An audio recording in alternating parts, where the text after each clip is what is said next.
সকলোৰে খবৰ ভাল? চব ঠিক ঠাক?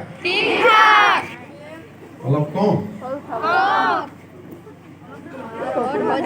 আমাৰ মাজত উপস্থিত অসম চৰকাৰৰ সন্মানীয় মন্ত্ৰী অজন্তা নেওগ ডাঙৰীয়ানী, মন্ত্ৰী অতুল বৰা ডাঙৰীয়া, মন্ত্ৰী কেশৱ মহন্ত ডাঙৰীয়া, মন্ত্ৰী নন্দিতা গাৰ্লছা ডাঙৰীয়ানী, সন্মানীয় বিধায়ক মৃণাল শইকীয়া ডাঙৰীয়া, বিশ্বজিৎ ফুকন ডাঙৰীয়া, ভৱেন্দ্ৰনাথ ভৰালী ডাঙৰীয়া, আমাৰ গোলাঘাটৰ SP ৰমনদীপ কৌৰ, গোলাঘাটৰ DC ডক্টৰ উদয় প্ৰবীণ, আমাৰ মিউনিচিপালিটি বৰ্ডৰ চেয়াৰপাৰ্চন দুলুমণি বৰবৰা, এই মহাবিদ্যালয়ৰ পৰিচালনা সমিতিৰ অধ্যক্ষ প্ৰদীপ কুমাৰ শইকীয়া ডাঙৰীয়া, মহাবিদ্যালয়ৰ অধ্যক্ষা ডক্টৰ বুলবুলি বৰুৱা ডাঙৰীয়ানী, অধ্যাপক অধ্যাপিকাসকল, এই মহাবিদ্যালয়ৰ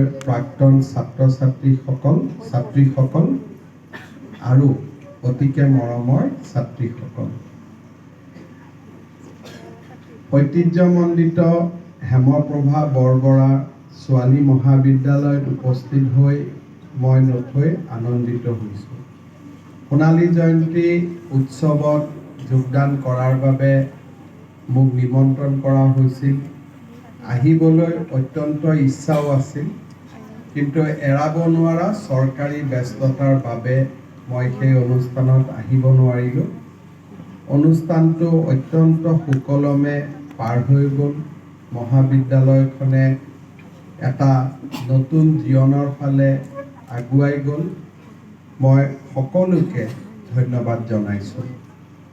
এই মহাবিদ্যালয় প্ৰতিষ্ঠাৰ অন্তৰালৰ মূল ব্যক্তি প্ৰয়াত আলোকচন্দ্ৰ বৰুৱা দেৱলৈ আৰু যিগৰাকী সাহসী মহিয়সী নাৰীৰ নামত এই শিক্ষানুষ্ঠানখন নামাংকিত হৈছে, স্বৰ্গীয় হেমপ্ৰভা বৰবৰালৈ মই গভীৰ শ্ৰদ্ধা নিবেদন কৰিছোঁ। আজিৰ পৰা 5 দশক পূৰ্বে প্ৰয়াত আলোকচন্দ্ৰ বৰবৰাদেৱে নিজৰ অতুলনীয় বদন্যতা প্ৰদৰ্শন কৰি তেওঁৰ মাতৃৰ নামত এই মহাবিদ্যালয়ৰ প্ৰতিষ্ঠাৰ বাবে পুঁজিৰ যোগান ধৰি এই সোণসেৰীয়া যাত্ৰাৰ আৰম্ভ কৰিছিল। আমি গাড়ীৰে আহি থাকোঁতে অজন্তা নেওগ বাইদেৱে মোক কৈছে যে কি ধৰণে এই মহাবিদ্যালয়খনলৈ সেই সময়ত তেখেতে 50,000 টকাৰ বৰঙণি আগবঢ়াইছিল আৰু সেই বৰঙণিৰে আগবাঢ়ি গৈ আজি ই এডাল বটবৃক্ষত পৰিণত হ'ল। মহাবিদ্যালয়ৰ প্ৰতিষ্ঠাপক অধ্যক্ষ ডক্টৰ BP সিং ডাঙৰীয়াকো মই আজিৰ এই মুহূৰ্তত কৃতজ্ঞতাৰে স্মৰণ কৰিছোঁ। এটা যেতিয়া অনুষ্ঠান হয়, ব্যক্তিৰ প্ৰচেষ্টাৰ পৰিৱৰ্তে তাৰ মাজত সামূহিক প্ৰচেষ্টা লুকাই থাকে। এনেকুৱা অনুষ্ঠান কোনো এজন ব্যক্তিৰ প্ৰচেষ্টাত কেতিয়াও সম্ভৱ নহয়। It has to be a collective effort.